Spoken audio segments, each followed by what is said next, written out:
તાપી જિલ્લામાં સતત બીજા દિવસથી વાતાવરણમાં અચાનક પલટો આવતા વાલોડ અને વ્યારા તાલુકાના અનેક ગ્રામ્ય વિસ્તારોમાં કમોસમી વરસાદ ખાબક્યો। ટીચકપુરા, રૂપવાડા અને કેડકુઈ સહિતના ગામોમાં વાવાઝોડા અને વીજળીના કડાકા ભડાકા સાથે વરસાદ થતા ખેડૂતો ચિંતિત બન્યા। ભારે પવનના કારણે અનેક વૃક્ષો ધરાશાયી થયા અને લગ્ન મંડપ પણ ઉડી ગયા। ખેતરોમાં મુકાયેલ ધાન્ય, ઘાસચારો અને કેરીના પાકને નુકસાન જવાની ભીતિ વચ્ચે ખેડૂતોમાં ચિંતા વધી છે। ગરમીનો પારો વધતા મનુષ્યોની સાથે હવે વન્યજીવો પણ ઠંડકની શોધમાં જળાશયો તરફ વળ્યા છે। ગિરનારની તળેટીમાં આવેલા ઐતિહાસિક વિલિંગડન ડેમ ખાતે એક અદ્ભુત નજારો જોવા મળ્યો।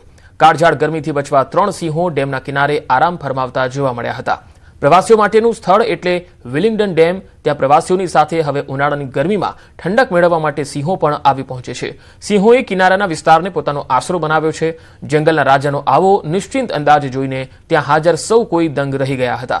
ઉનાળાની રજાઓમાં ડેમ પર ફરવા આવેલા પ્રવાસીઓ માટે આ એક બોનસ જેવો અનુભવ રહ્યો। સિંહ પરિવારને નિહાળી પ્રવાસીઓ રોમાંચિત અને અભિભૂત થયા। પ્રવાસીઓએ દૂરથી આ અદ્ભુત દ્રશ્યો કેમેરામાં કેદ કર્યા। બીજી તરફ સિંહોની હાજરીની જાણ થતાં જ વન વિભાગનો સ્ટાફ તાત્કાલિક ઘટના સ્થળે પહોંચી ગયો। પ્રવાસીઓ અને સિંહ બંને સુરક્ષિત રહે તે હેતુથી વનકર્મીઓ ડેમ ખાતે ખડે પગે તૈનાત જોવા મળ્યા। સોમનાથ જ્યોતિર્લિંગ મંદિરના ભવ્ય કોરિડોરનું આયોજન થઈ રહ્યું છે। વડાપ્રધાન નરેન્દ્ર મોદી અને મુખ્યમંત્રી ભૂપેન્દ્ર પટેલના વિઝન હેઠળ સોમનાથને વૈશ્વિક સ્તરે આધ્યાત્મિક અને સાંસ્કૃતિક કેન્દ્ર તરીકે ઓળખ મળી છે। ત્યારે કોરિડોરના નિર્માણને લઈને ભક્તોમાં પણ ખુશીનો માહોલ છે। આ પ્રોજેક્ટ અંતર્ગત ઐતિહાસિક સ્થાપત્ય શૈલીને જાળવીને સમુદ્ર દર્શન પથ, આધુનિક ભોજનાલય, ગેસ્ટ હાઉસ અને વિશ્વસ્તરીય પાર્કિંગ જેવી આધુનિક સુવિધાઓ વિકસાવવામાં આવી રહી છે। લાઇટ એન્ડ સાઉન્ડ શો અને આધુનિક સંગ્રહાલય દ્વારા સોમનાથનો ગૌરવશાળી ઇતિહાસ જીવંત બન્યો છે। સોમનાથમાં વિવિધ પ્રકલ્પોના નિર્માણથી સ્થાનિક સ્તરે રોજગારીની નવી તકો ઊભી થશે, તો સાથે જ ગીર સોમનાથ જિલ્લો વૈશ્વિક પર્યટન નકશા પર વધુ મજબૂતીથી ઉભરશે।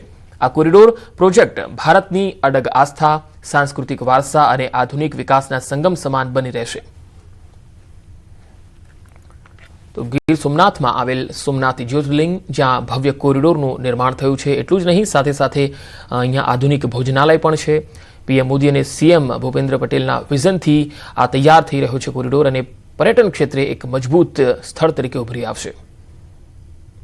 જે બનશે ને તો સારામાં સારી સુવિધા મળશે અને ગુજરાતનું એક નંબર અત્યારે સ્થળ છે જ, અને હજુ સારી રીતે વિકાસ થશે ને અલગ અલગ રાજ્યોથી, અલગ અલગ કન્ટ્રીઓથી આપણા ત્યાં સારા અને સરસ ભાવિક ભક્તો આવશે। જ્યારે આ કોરિડોરનું નિર્માણ થશે ત્યારે ખૂબ જ વિકાસ થશે। અહીં નવું રેલવે સ્ટેશન પણ અત્યારે તૈયાર થઈ રહ્યું છે।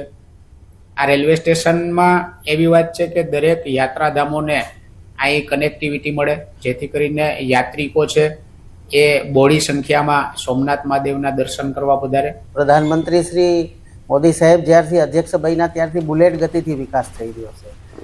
જેમ કે રેલથી, રોડથી, એવિએશન તરફથી પણ અત્યારે એવી તૈયારીઓ ચાલી રહી છે કે નજીકના ભાગમાં ક્યાંય સારું એવું એરપોર્ટ પણ બને।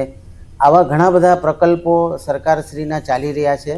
ભગવાન સોમનાથ દાદા સૌનું કલ્યાણ કરે એવી ભગવાન સોમનાથ દાદાને પ્રાર્થના કરીએ।